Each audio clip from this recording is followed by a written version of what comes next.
Hi, and welcome to officially week 2 of our Photo a Day challenge here at You Got This Photography.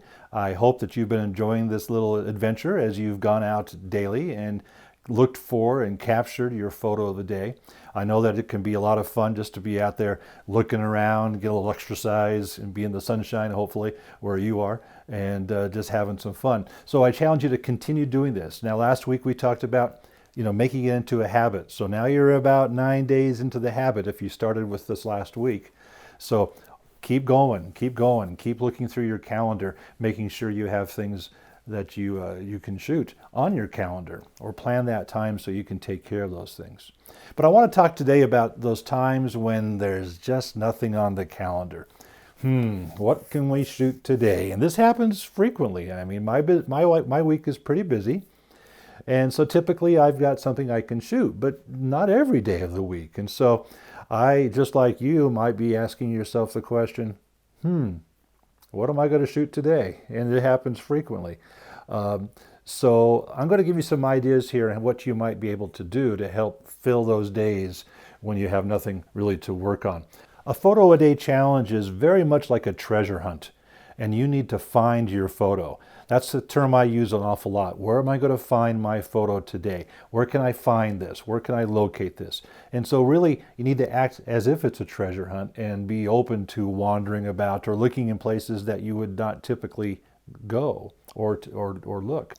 If all you can do is stay in your house and shoot pictures in your house, well, then maybe you confine yourself to this particular room for a day or for a few days, and then you can change to a different room so you can have that experience of having a treasure hunt within your own home or your apartment.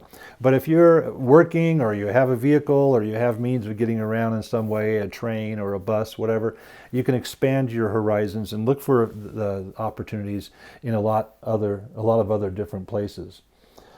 So let me give you some direction, even kind of a little map, if you will, to help guide you as you're looking around for your photo. So no matter where you live, no matter where you go, there are things to be captured. There are opportunities all around us for photo a day.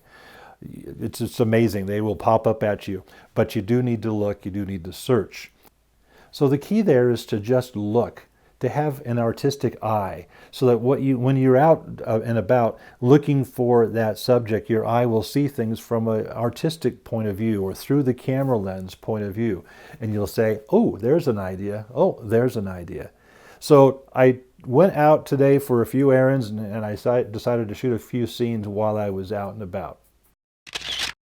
So one of the easy methods that I use to put myself into a new area and look for some different photo opportunities is I will just change my pathway home.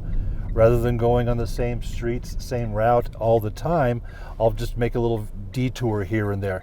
Go through some of the older parts of town, go through some of the areas that have sporting yards or parks or those kind of things that just might lend itself for me finding something different to shoot.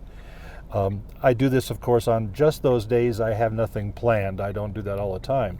But it's not uncommon for me to take a little side trip here and there just for a few minutes. It doesn't take very long to go out and find something that's different, that's unique, that's off of your beaten path. So part of my drive home from work every day puts me on the freeway for a few miles, and obviously you can't see a lot of options on the freeway to take some pictures. So it's not uncommon for me just to take an exit or two earlier from my house and wander around in some different areas, different neighborhoods. It's not uncommon to find an old car, an old truck, some kind of neat architecture of a building as I take a different exit off the freeway.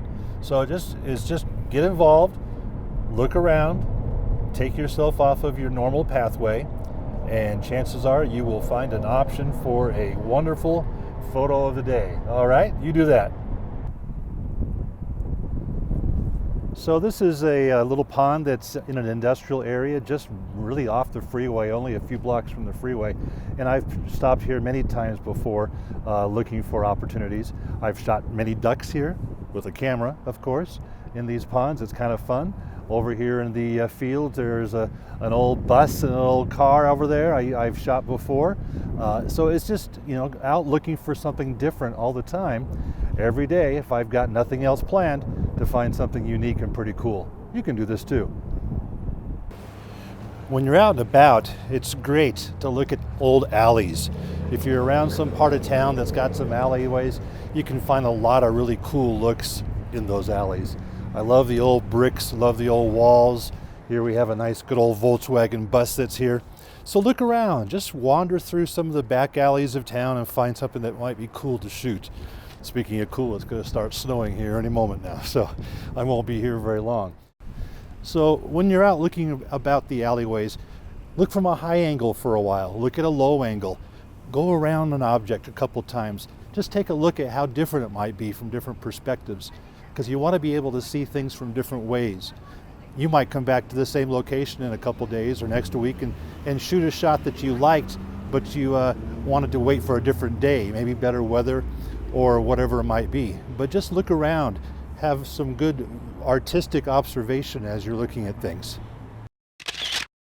Let me just make a little comment about when you're driving around and looking for a place to shoot your photo a day.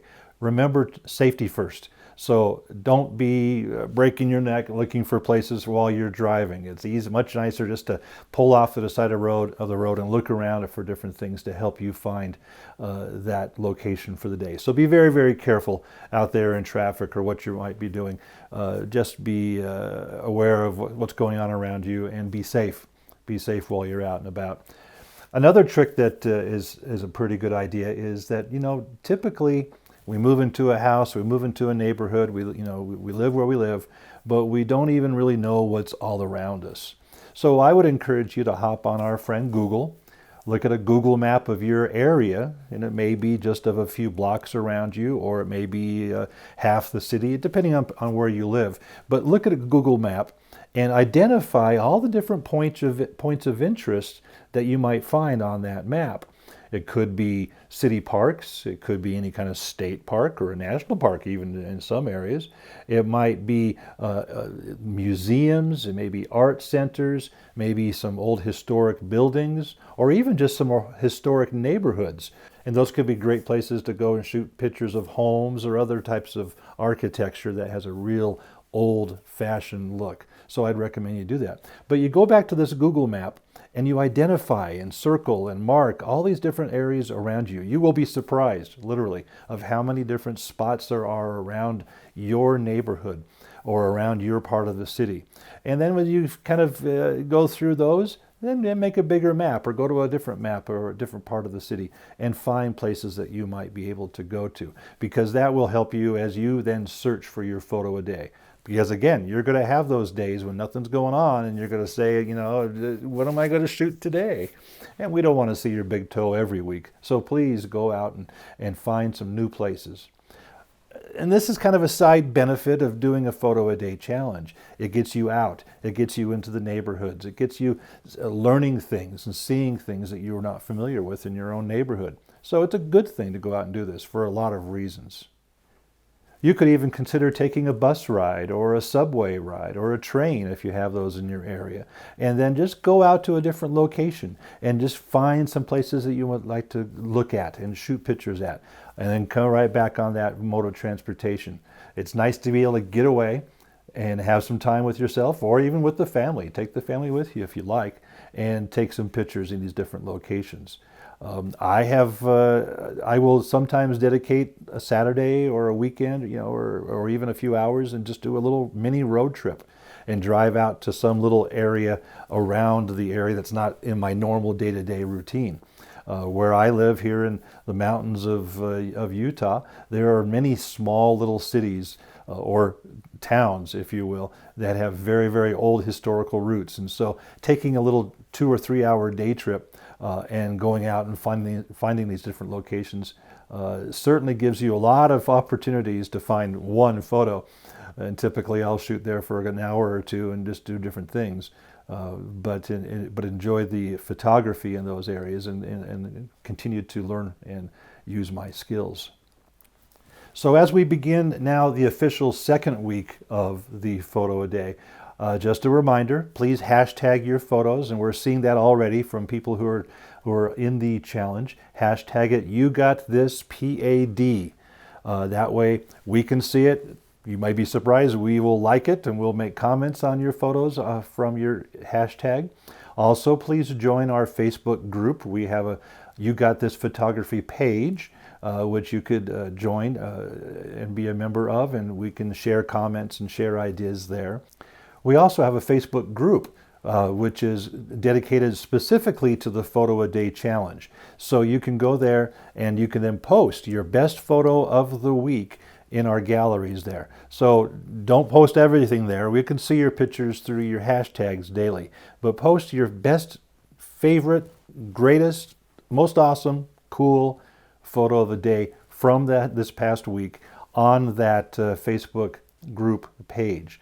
That way we can make some more comments and share things amongst ourselves a little bit better. So please go and join those different pages. We'd love to have you there. If you are not a member of our Photo a Day Challenge, go to yougotThisphotography.com and click up in the upper right-hand corner. There's a link to Photo a Day Challenge. Click on that, sign up for it so we can keep track of who is involved with our challenge and be able to send you information there through our blog and of course through here on YouTube and our YouTube videos. We hope you are enjoying this challenge. We think it's a lot of fun. Already this year I've done some things I hadn't done before last year. I'm trying very hard not to be repetitive in what I shoot. And here we are. I'm shooting this on my day 11 since January the 1st. And so here I am trying to figure out something new. I don't want to be repetitive. I don't want to have something the same as last year. If I do go back to someplace in the future, and I'm sure I will, the year is long, I'm going to look at it from a different perspective. Again, taking the camera high or taking the camera low or walking around more, again, so I can see the objects, the subject, and from a different perspective. So I challenge you to do the same thing. Make sure you go out, wander about, and find some very, very cool photos. Remember, you got this, and we're here to help you as you take your photo a day. Have fun. We invite you to subscribe and click the bell so you'll receive notifications of our new videos.